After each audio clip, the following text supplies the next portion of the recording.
Vamos a hablar de un tema sumamente interesante que está relacionado con nuestro cerebro, con lo que le pasa al cerebro cuando las condiciones de vida no son las ideales. Vamos a hablar de los resultados de un estudio que precisamente menciona el tamaño del cerebro de las personas que más tienen y de las que menos tienen. ¿Qué es lo que pasa en los Estados Unidos, por ejemplo? ¿Y qué pasa en nuestro país y en nuestra provincia? Son datos que le van a llamar la atención realmente, créame. Prestemos atención. Roxana, buen día, ¿cómo estás? Hola Cecilia, ¿qué tal? Muy buenos días. La investigación la realizaron investigadores precisamente de la Universidad de Columbia en Estados Unidos y se refiere a esto, acerca del cerebro. ¿Cuál fue la conclusión de esta investigación? Que los chicos más pobres, podríamos decir, tienen el cerebro hasta un 6% más pequeño que aquellos chicos que están mejor nutridos. Afirma que la pobreza reduce el cerebro desde el nacimiento. Y para hablar de este tema, acerca de esta investigación, lo hemos invitado al doctor José María Coloma, que es neurólogo, y que es un gusto, doctor, tenerlo aquí en el estudio. Muchísimas gracias por venir. Gracias a ustedes. Bueno, ¿cómo se puede llegar a comprobar esta investigación? ¿Es real? ¿Esto es así? Sí, esto es estrictamente así. Lamentablemente nosotros tenemos que basarnos en estas estadísticas de países desarrollados como Norteamérica, y este mismo estudio hecho en Los Ángeles y en Nueva York con 1000 niños criados en ambientes deficitarios en dinero y en calidad de vida. Tenemos que decir que es un estudio randomizado, bien hecho. Y esto de acá nos muestra lo poco desarrollado que estamos nosotros. Hacen ya casi más de 50 años que nosotros estos índices los manejamos sin tanto bambolla periodística en nuestro país, en el norte de nuestro país, en mismo Mendoza, en el conurbano bonaerense, en países como Chile, Ecuador, Colombia. Nuestro país, sin ir más lejos. Sin ir más lejos, nuestro país, que tenemos este sufrimiento.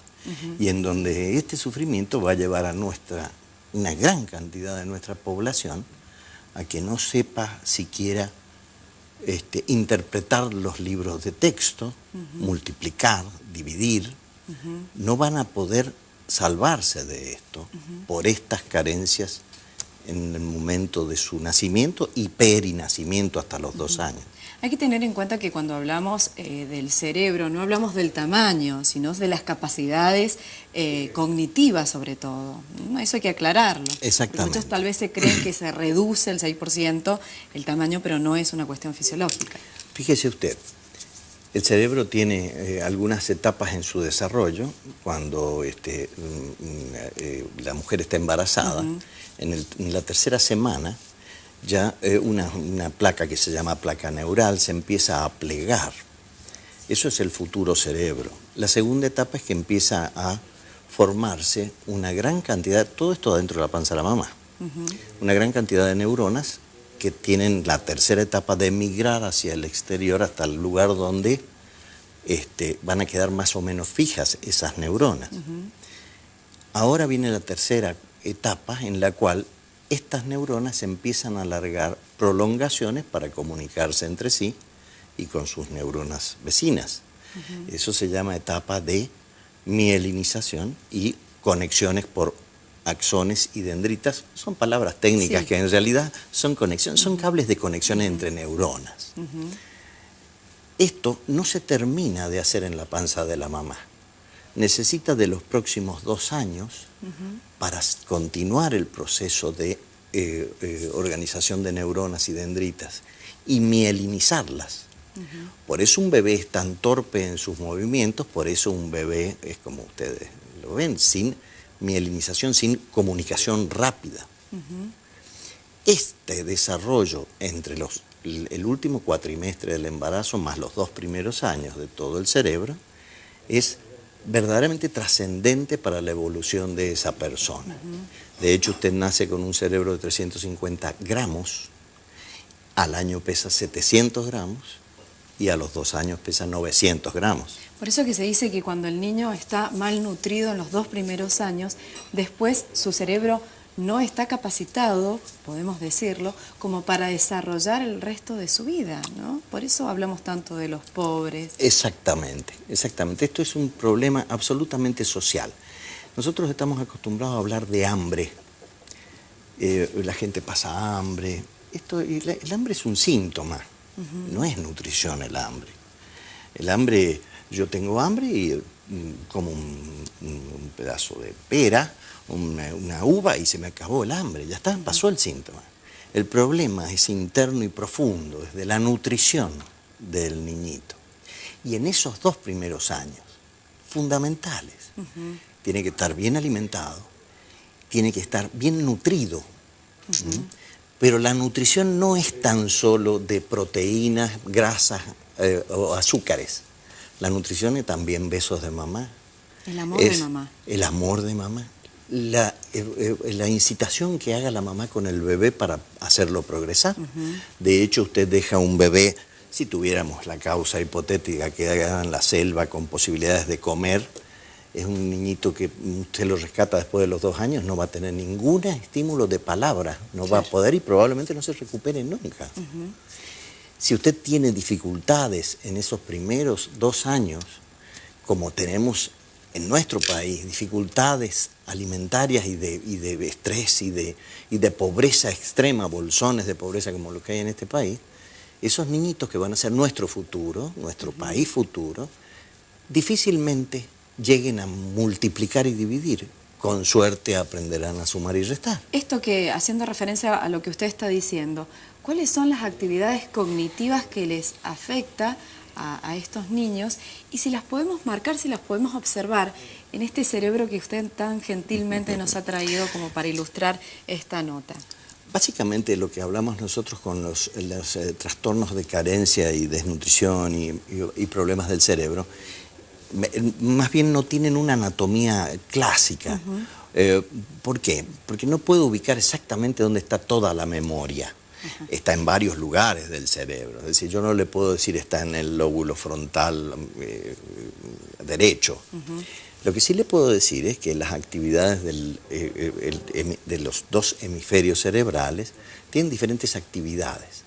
El hemisferio izquierdo es más concreto, tiene que ver mucho con los números, con la actividad más concreta, mientras que el cerebro izquierdo tiene mucho más que ver con las actividades holísticas, más música, actividad de orientación de espacio, una serie de más cosas más fluj. Claro. De todos modos, todo esto, este cerebro, esta corteza cerebral, tiene que estar intercomunicada. Esas comunicaciones y esas relaciones entre, que hablábamos recién, entre dendritas, axones y comunicaciones de las neuronas entre sí, son las que principalmente sufren en las épocas de carencia de esto que estamos hablando, los primeros 2 años.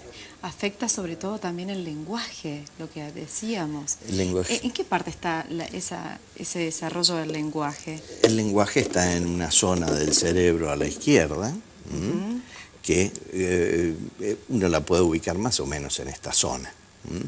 Es el área que estudió Broca, un francés, y se le llama área de Broca. Es la parte del lenguaje, del cerebro que utiliza el lenguaje como expresión. Pero también hay una parte posterior de la misma, de las circunvoluciones del cerebro, que es el área de Wernicke, Karl Wernicke, un alemán, que esa es la interpretación de la palabra. La interconexión entre esos 2 lugares es trascendente, porque si no, no se produce la palabra. De la comprensión que usted está diciendo, hay muchos chicos, lo vemos sobre todo en las escuelas primarias, en aquellas escuelas marginales, y también, bueno, los chicos de ahora, esto de la comprensión del texto, ¿no? ¿Cómo cuesta que los chicos comprendan esto a lo que hacemos referencia, ¿no? Todo esto va en lo perinutricional, le diría yo. Esto es que tengan amor, que tengan familia, que tengan una abuela, que tengan padre presente, que tengan madre estimuladora. Los estímulos de ese niño y ese cerebro son los que van a formar las nuevas conexiones.